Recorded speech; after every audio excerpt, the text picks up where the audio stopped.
Top Congo FM 88.4, première radio d'information en République démocratique du Congo. Et puis, je l'ai dit à l'entrée de ce journal, c'était une date cruciale ce jeudi 9 octobre dans le calendrier de la CENI, la convocation des élections des bourgmestres et des maires, des scrutins fondamentaux pour la démocratie locale. Mais ce jour est arrivé et ces élections n'ont tout simplement pas eu lieu. La CENI, l'organe censé organiser ces scrutins, est resté dans un silence total. Pas de date de report, pas une seule explication officielle. Et l'autre acteur clé, le gouvernement responsable du financement, n'a pas non plus dit un mot. Pourquoi cette indifférence générale pour le RECIC, le réseau d'éducation civique au Congo? La réponse est claire, c'est une faute inacceptable de l'exécutif central, une négligence qui trahit selon lui une absence manifeste de volonté politique teintée de calculs politiciens. On l'écoute.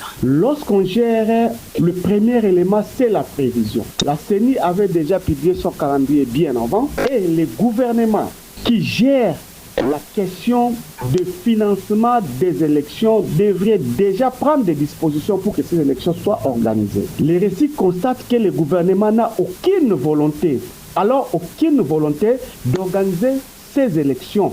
Et ça nous inquiète. Au contraire, ces élections devraient nous aider à résoudre les problèmes que les conseillers communaux sont aujourd'hui en train de vivre. La forme de discorde entre les bourgmestres qui estiment avoir d'allégeance à ceux-là qui les avaient nommés qu'aux conseillers communaux qui ont été élus et qui constituent donc les législateurs au niveau local. Et ça, nous disons que ça ne peut pas continuer à se passer comme ça.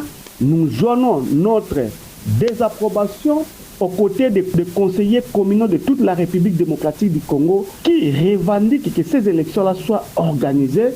Si nous voulons la démocratie, ce n'est pas des déclarations. Et les indicateurs de la démocratie, c'est promettre et réaliser, c'est organiser ces élections pour consolider cette démocratie au niveau local. Disons au gouvernement de tout faire effectivement pour organiser ces élections.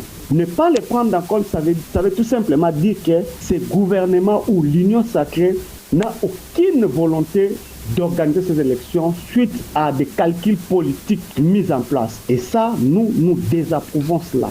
Maître Jean-Michel Vondo, secrétaire exécutif de la plateforme électorale RECIC. 88.4, première radio d'information en République démocratique du Congo. Une rédaction en contact permanent avec ses auditeurs.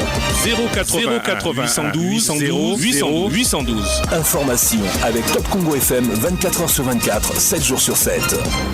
Ce journal vous a été proposé par Equity BCDC.